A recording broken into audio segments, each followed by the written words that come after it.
오늘 오전 10시에 서울중앙지법에서 일본 위안부 배상 판결을 했습니다. 이 소식은 바로 일본의 속보로 전달이 되었고 일본인들의 댓글이 폭발했습니다.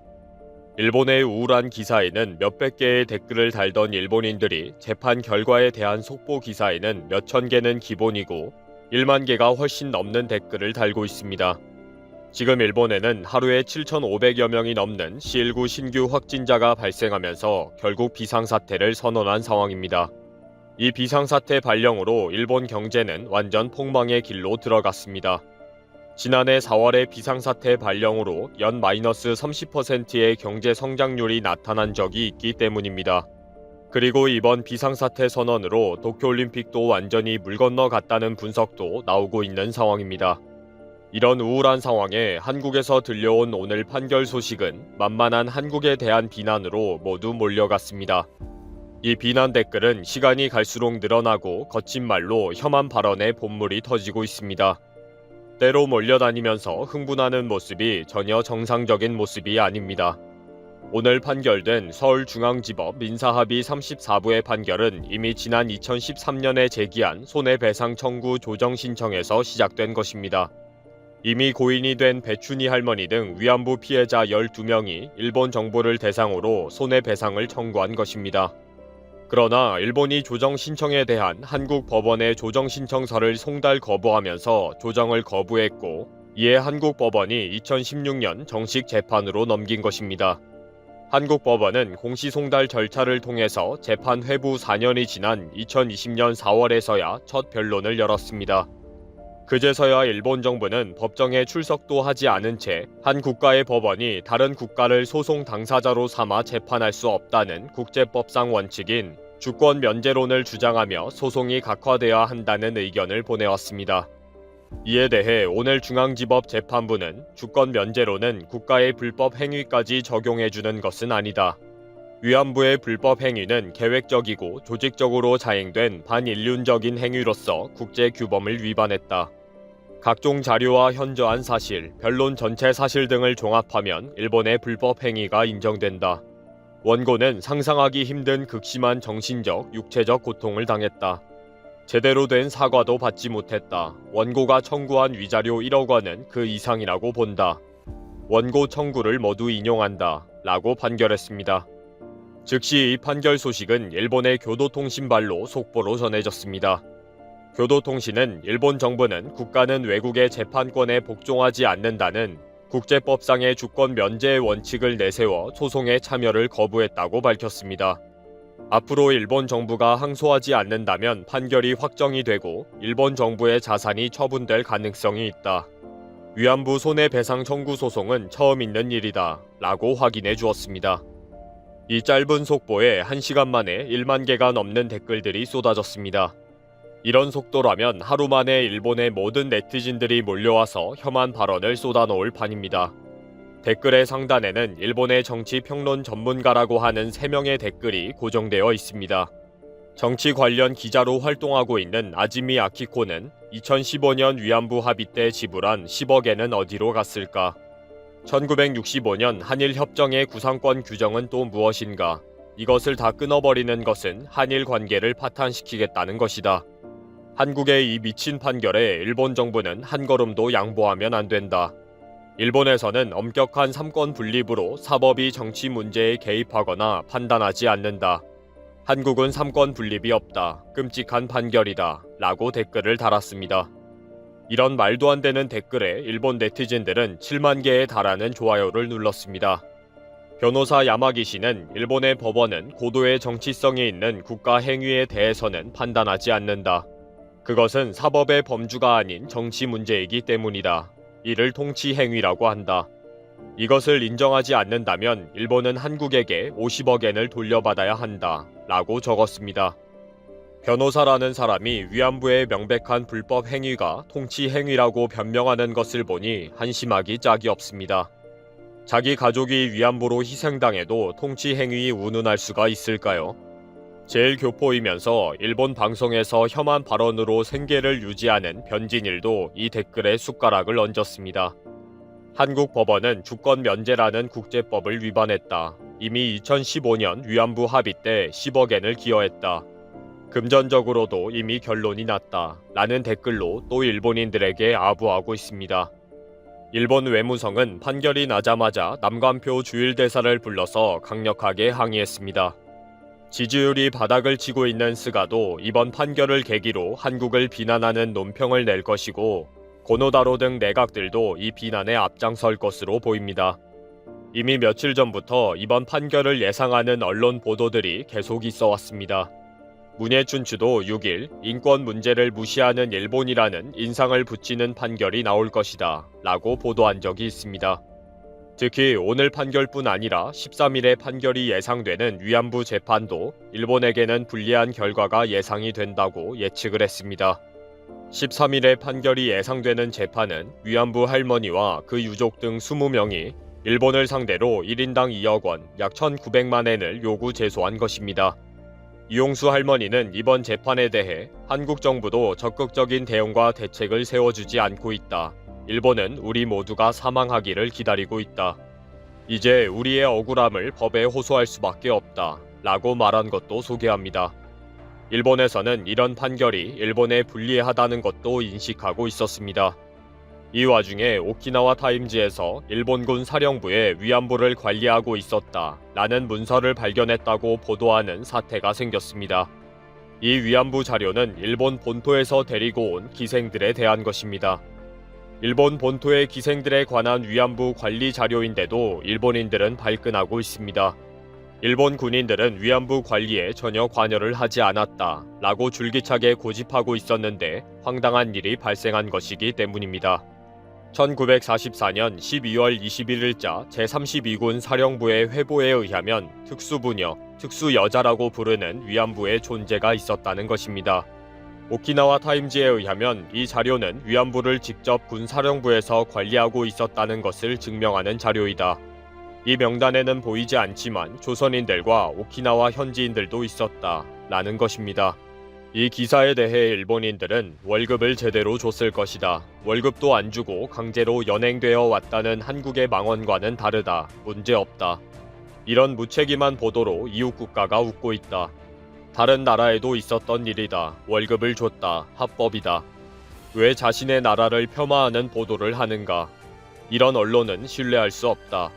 이렇게 아무리 역사를 왜곡해도 진실은 앞으로도 공개될 것입니다. 누구도 생각하지 못한 한국의 차세대 장갑차는 이제 세계 정상을 향해 달려가고 있다. 이것은 하나 디펜스가 개발한 미래형 장갑차 레드백 스파이더를 말하는 것입니다. 보기만 해도 지금까지 존재하던 장갑차와는 많이 다르다는 것을 느끼실 수 있습니다. 이 멋스러운 장갑차가 바다를 건너 저 멀리 남반구의 땅 호주로 가서 세계적인 국가들의 강력한 장갑차들과 경쟁을 하게 됩니다. 바로 호주의 보병 전투 장갑차 도입 사업에서 말이죠. 이 사업은 총 450대 무려 약 5조 원에 달하는 엄청난 사업입니다. 레드백은 우리 군에서 요구해서 만들어진 것이 아닙니다. 하나 디펜스 스스로 투자하고 노력해서 세계 시장을 뚫는 것을 넘어 그들을 내려다보고 있는 자랑스러운 모델입니다. 호주는 1960년대 도입한 M113 장갑차를 대체할 보병 전투 장갑차 도입 사업을 시작합니다. 그리고 여기에는 미국, 영국, 독일 등 세계적 방산업체들이 한국과 함께 뛰어듭니다.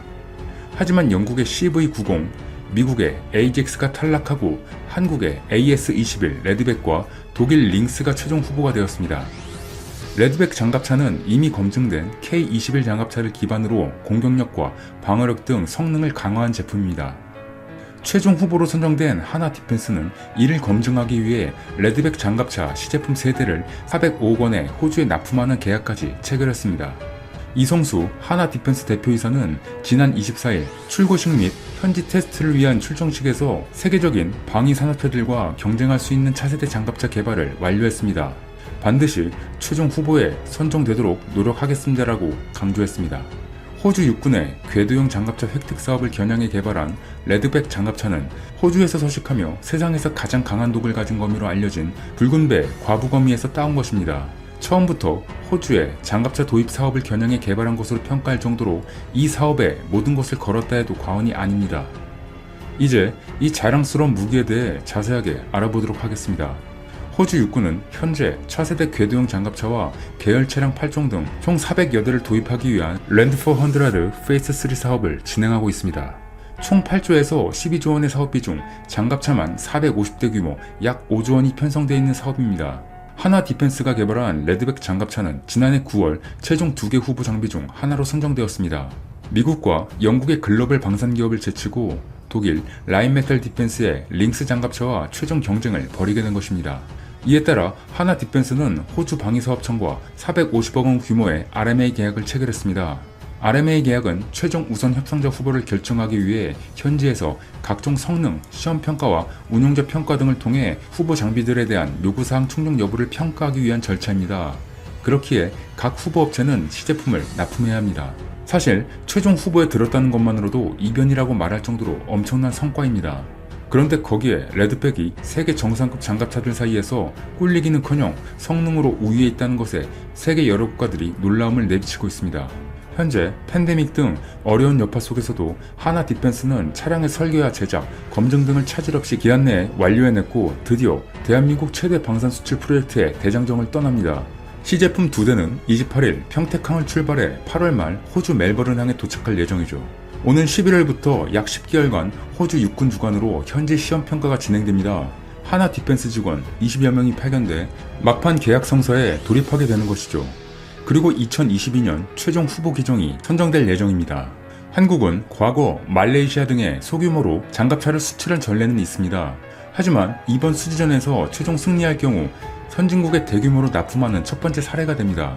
이 사업에서 승기를 잡아야 하는 것은 이번 호주 사업 수주 성공 시 내년 초 시작되는 50조 원 규모의 미 육군 브래들리 장갑차 교체 사업에서 유리한 위치를 점할 수 있을 것으로 보이기 때문입니다.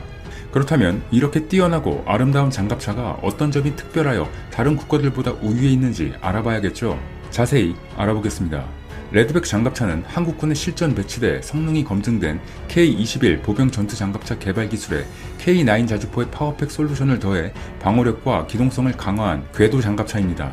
차체 중량이 42톤에 달하는 레드백 장갑차는 기동성이 우수하고 지뢰와 총탄 공격에 대비한 특수 방어 설계로 방어력이 대폭 향상된 것이 특징입니다. 호주에서 서식하며 뱀을 사냥할 정도로 강한 독을 품고 있는 거미로 알려져 있는 붉은 배 과부거미에서 이름을 따왔습니다. 이는 토종 독거미처럼 병력을 신속하고 안전하게 이동시켜 적에게 치명상을 줄 수 있는 독을 품고 있는 한국산 장갑차의 장점을 살린 명칭입니다. 또한 이스라엘 엘비스가 개발한 포탑을 일부 개조한 형태인 30mm 포탑과 대전차 미사일 등이 탑재돼 화력 성능도 강화됐다고 합니다. 그리고 그 포탑은 호주 현지에서 탑재될 예정에 있습니다. 승무원 3명과 무장보병 8명이 탑승할 수 있고 최고 속도는 65km/h, 항속거리는 500km, 엔진은 1000마력을 자랑합니다. 그리고 레드백은 기동성을 높이고자 일반적인 철제 궤도보다 중량을 50% 이상 줄일 수 있는 캐나다 장갑차 고무궤도 개발 업체인 수시사에 고무궤도를 장착했습니다. 여기서 궤도란 전차의 바퀴들을 감싸고 있는 철제를 말하는데 무한궤도 또는 캐터필러 궤도라고 불립니다. 2개 이상의 바퀴와 그 둘레에 두른 판을 사용하는 방법으로 표면적이 넓기 때문에 타이어보다 차량의 무게를 분산시키기 용이하죠. 때문에 무한궤도 차량은 무른 땅에서도 가라앉거나 갇히지 않을 수 있습니다. 문제는 기존의 철제 궤도는 무겁다는 단점이 있었고 전차의 통상 방어력 향상을 위해선 각종 방어판 등이 덧대어져 차체 중량이 늘어나기 때문에 기동성이 떨어지는데 이를 막기 위해 착안한 기술이 레드백에 적용된 고무궤도입니다. 기존의 고무궤도는 내구성에 문제가 있었지만 레드백에 적용된 고무궤도는 내구성 역시 최대 5000km로 일반적인 철제 궤도보다 우수하다는 것이 하나 디펜스 측의 설명입니다. 또한 레드백은 방어 능력 면에서도 월등합니다. 무려 42톤에 달하는 차체는 복합 장갑으로 보호되며 필요에 따라 장갑 모듈을 추가할 수 있습니다. 360도 전 방향을 감시할 수 있는 능동 감지 레이더와 연동된 아이언 피스트, 능동 방어 장치는 아군을 향해 발사된 적의 대전차 미사일을 탐지, 추적하고 대응 미사일을 발사해 적 대전차 미사일을 무력화시키는 장비죠. 이는 이스라엘의 아이언 피스트 능동 방어 시스템을 적용했습니다. 능동 방호 장치는 탐지 및 외부 상황 인식을 위해 호주 포탑 제조사인 EOS사의 원격 사격 통제 시스템 RCW를 적용하고 하나 시스템이 개발한 상황 인식 카메라를 달았습니다. 레드백의 동력 장치로는 한국군에서 이미 검증된 K-21 보병 전투장갑차 개발 기술과 K9 자주포의 파워팩 솔루션이 적용됐습니다.